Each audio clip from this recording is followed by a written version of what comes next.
Good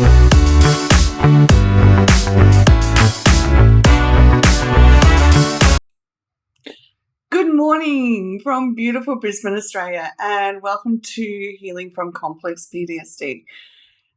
Are you estranged from your family? It's actually a question that over time is becoming more common, and people are actually wanting more information on it. What's happening, why it's happening, what do we do about it? And this is the second part of a series that I'm doing on complex trauma and family estrangement. Now, this particular one is about the things that adult children, now there's no actual word for an adult who's the child of another adult, but I want you to be able to think that this is an adult thinking this or experiencing this in their day-to-day life, in their daily relationships with their family, whether that's a family of choice, a family that you grew up in as part of your birth experience and ongoing upbringing, your whole family of origin is what it's called. So one of the first things that an adult child might feel is that their parents manipulate them, use guilt as a tool, or play the victim to influence my decisions. They may also experience that when they speak, it feels like their parents aren't genuinely interested in listening to me. So if they were to ask their parents what they just said, the parents wouldn't really know. And that's the honest truth. That's how it happens. It's when we connect with each other, I know whether you're listening to me or not, or whether you're taking it on board, or whether you've got your mind around other things. And for an adult child to experience that repeatedly from their parents over their upbringing, and then to become an adult and experience it's like, well, I'm an adult now, have a choice. Now, in generations, at least from mine backwards, family was considered to be the foundation of everything, and families didn't change what they were doing generation after generation after generation. And that's left us with a lot to consider and a lot to clean up. And also now developmental trauma is becoming a bigger part, a bigger understanding of what's going on as well. So the adult child may also find that their family frequently impose demands on them and expecting compliance without a question. So if you're the parent, is that what you do to your child? Like, you're going to have to be really, really honest with yourself as I go through these things. Did that happen for my child as a child or as an adult?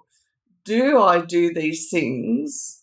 Or is it possible I do these things and I'm not aware of it? And that's also highly possible as well. My parents attempt to control my life, presenting choices as if there's only one right way, their way.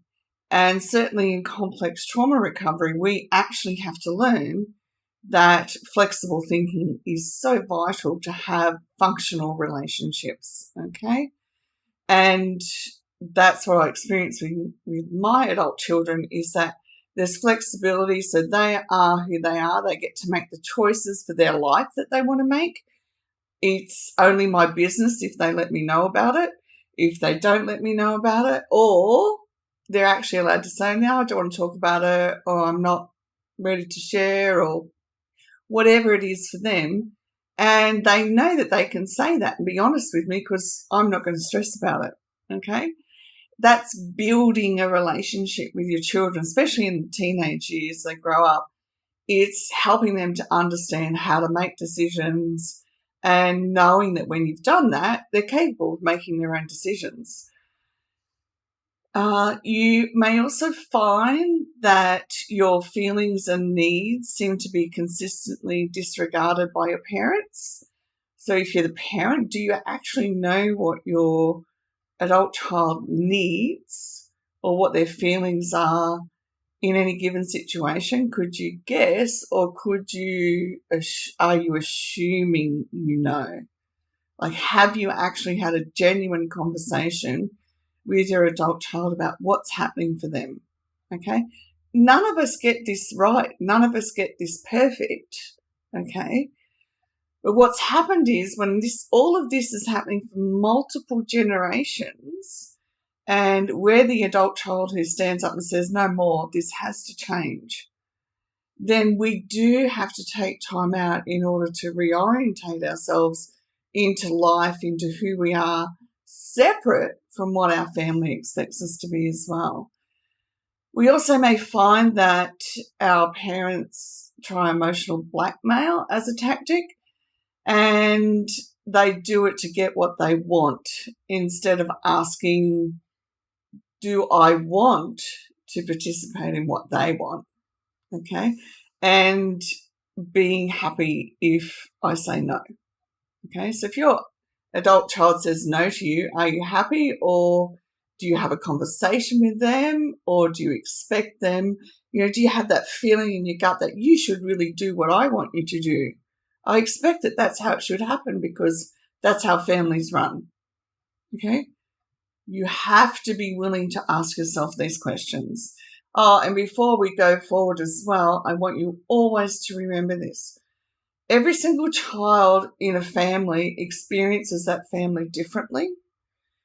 Every single child in that family is the expert on what they experienced, okay? This is vital that we understand this, because otherwise you have the capacity to have the parents and the children, the siblings, gang up on one person instead of saying, we all really need to sit down and look at this, seek professional help, okay? You may have found your parents tend to overreact to situations, making calm discussions difficult. And look, I've got to tell you, I'm still a work in process with this process. I'm processing at its progress because I get really protective of my kids still to this day. But they know that they've experienced that I'm always willing to learn what they need in a situation. But I do tend to get very defensive, protective of them. So it's not against them, it's for them. But yeah, it's a learning process because we were never raised this way either. So everything that we do is a new experience. And when we've got complex trauma, that brings in an added dimension of the brain has to get used to all of this as well. Okay, so it's not an easy road to walk. You may find that your parents often resort to blaming or attacking you when things go wrong.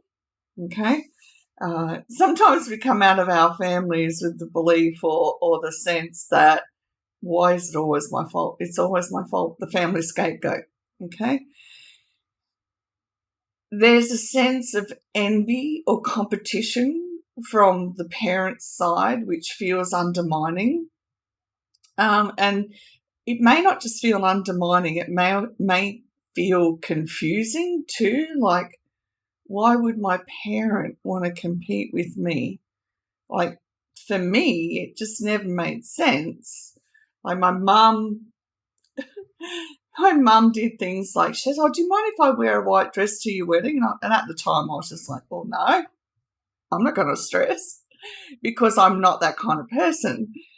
I just don't think, pretty naive, let's say pretty naive. But then when she had a second family and I came down to be with her and the new baby and everything, we went to tennis, she said, don't tell them you're my daughter. Okay. So it's like everything with my mum, for many different reasons, became a context between us. Like, why? Of course I went and told them. So I didn't feel undermined. I was just confused. We may find that the parents taking responsibility and offering genuine apologies are a very rare occurrence. And I'd actually say they can be a non-occurrence, okay? I've certainly found with clients that I work with and in my life that there was no such thing as an apology in my house. It was always shift the blame.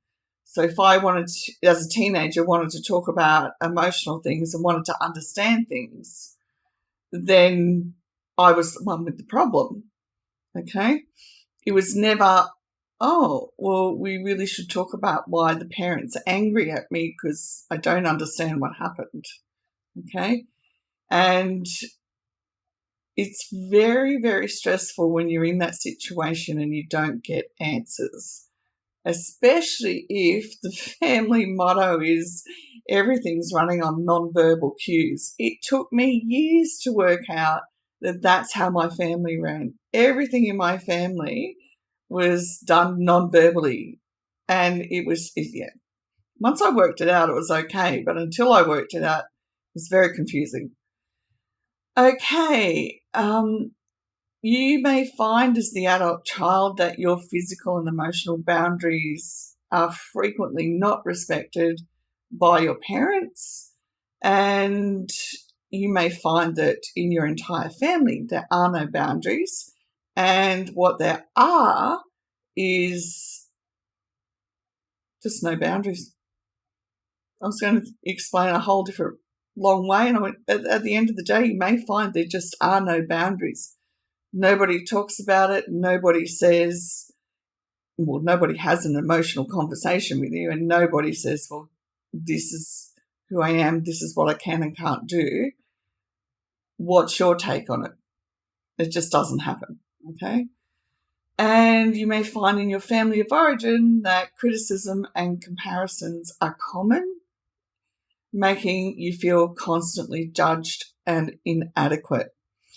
And it can be done in ways that the family just think this is a normal thing for us to do, to discuss the fact that, cousin X, Y, and Z really shouldn't be wearing a bikini. They should be wearing a full-piece swimsuit. Okay, and then go on, just like, her body. This stuff's been passed down for generations, which reminds me of how much this hasn't been conscious. It's all just been part of the family process. So if you relate to these and you need help, first of all, I am a certified complex trauma professional level 2, plus a bunch of other things based in neuroscience. Plus, there's a directory on my website for other coaches who are being trained in neuroscience as well and already have other credentials. And there are other people who are complex trauma trained. On my YouTube channel, check out the difference between being complex trauma trained or complex trauma, trauma informed or trauma trained is the bottom line. Now,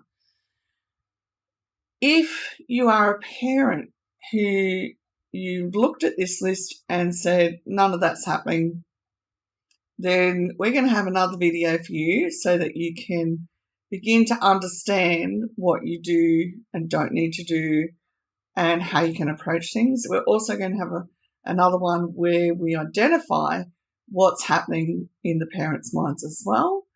However, if you are a parent and you are aware that these things have happened in your family of origin before you even had kids, and you want to start seeking help, just reach out and we can either do coaching together, or you can go into the Thriver Library and start doing some courses in there to help you begin to become aware of what's happening for you internally as well. Okay? Thanks for tuning in, and I'll see you in the next video. Bye for now.